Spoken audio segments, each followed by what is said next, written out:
Moi, c'est Kingo. Voilà, combattant, 32 ans. J'ai une chaîne YouTube. Il y en a beaucoup qui me connaissent sur YouTube, mais il n'y en a pas beaucoup qui me connaissent sur le côté combattant même. Mais j'ai fait pas mal de combats avant.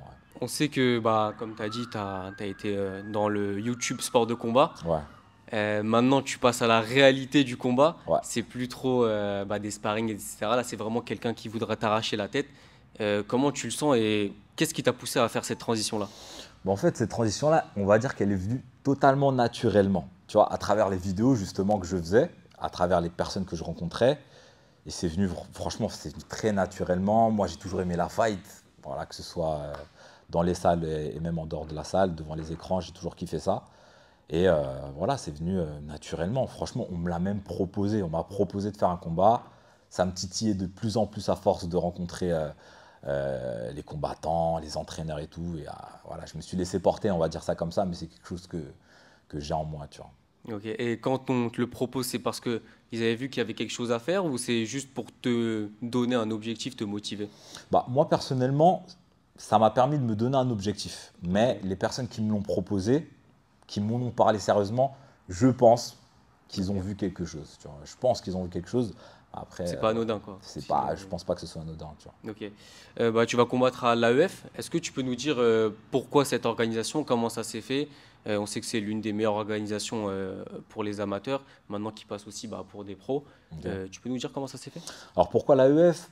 Bah déjà, c'est mon coach qui m'en a parlé. Il m'a dit franchement, c'est une superbe organisation. Moi, j'avais déjà vu Bafodé ou même d'autres combattants et certains événements, certains combats de l'AEF.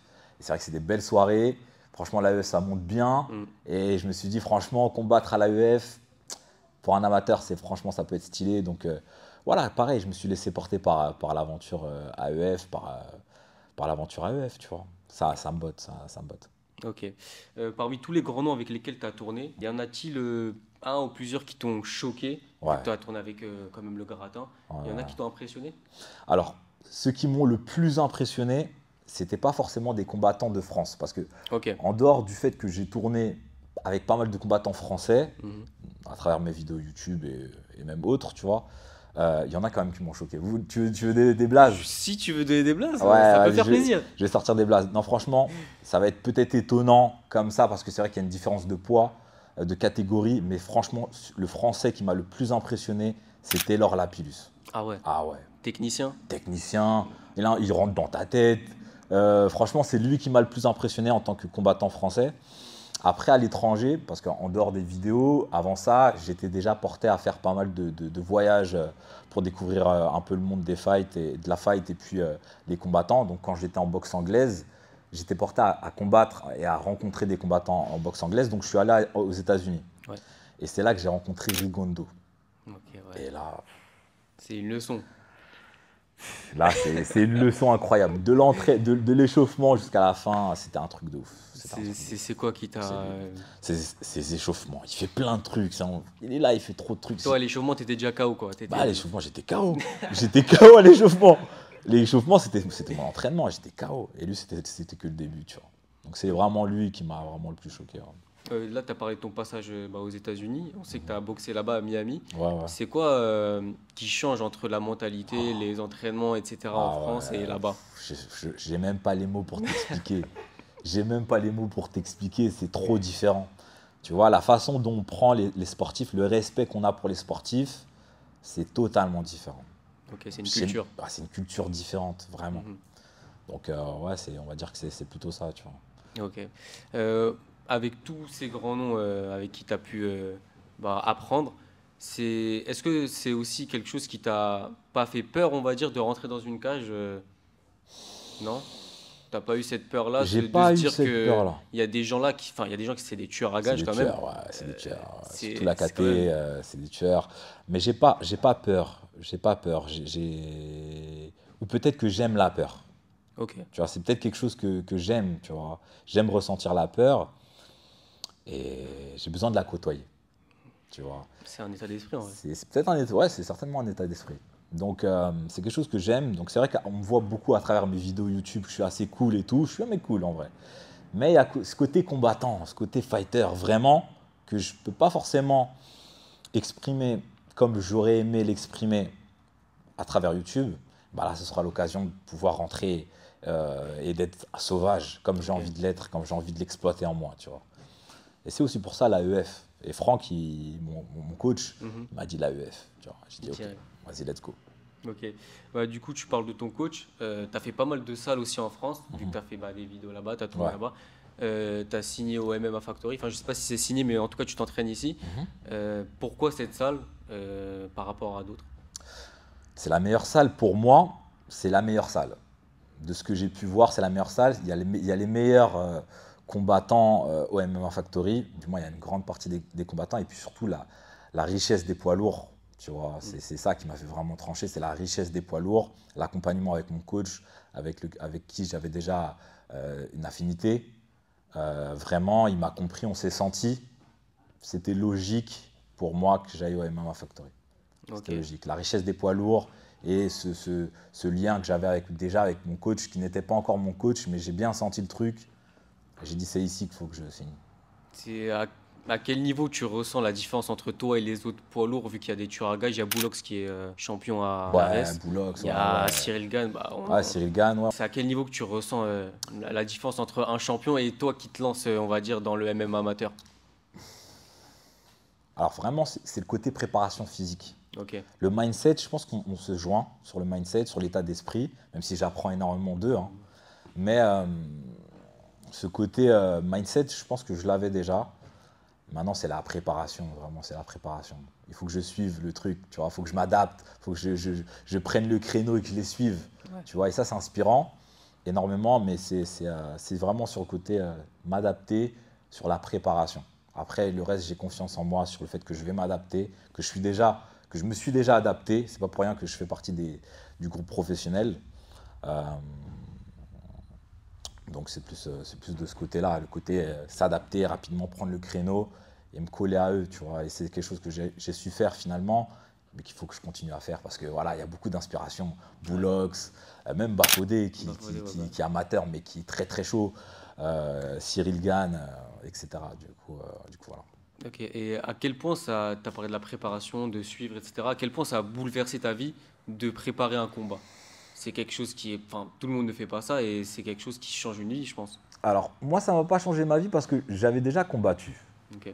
Mais c'est vrai qu'il y a un côté bouleversant parce qu'il Mhm. faut qu'on se remette dedans. Tu vois, Ouais. entre-temps, j'ai eu des enfants, j'ai eu une femme, Mhm. tu vois, j'ai eu ma vie de famille. Donc du coup, ouais, ça m'a quand même bouleversé, le fait de me remettre dedans. Mais c'est que des bonnes choses, tu vois, c'est que des bonnes choses. Et quand c'est en toi, bah, finalement, c'est comme si c'était naturel. C'est comme si tu te retrouvais, en fait. Tu vois, tu te retrouvais enfin. Et c'est ça le truc. Donc c'est que du kiff, là, vraiment. Ouais, ok. Ton adversaire, ça sera Chikaya. Mhm. Qu'est-ce que tu peux nous dire sur lui? Est-ce que tu l'as analysé, toi et tes coachs, ta team? Et est-ce que tu as un message à lui faire passer ensuite? Donc ouais, j'ai entendu parler de lui. Je sais qu'il a fait son entame en MMA, que c'est un assez bon combattant. Que c'est un bon combattant. Je sais qu'il fait du taekwondo, qu'il en a fait pendant pas mal d'années, qu'il aime le sol. Donc c'est un bon striker en même temps, il aime le sol. J'ai pas de message à lui adresser, à part de bien être prêt, hein, parce que faut pas forcément qu'il se référencie trop aux vidéos qu'il y a sur YouTube. Parce que le youtubeur, c'est pas forcément le combattant qu'il aura en face de lui. Et voilà, non, j'ai pas de message à lui adresser en particulier.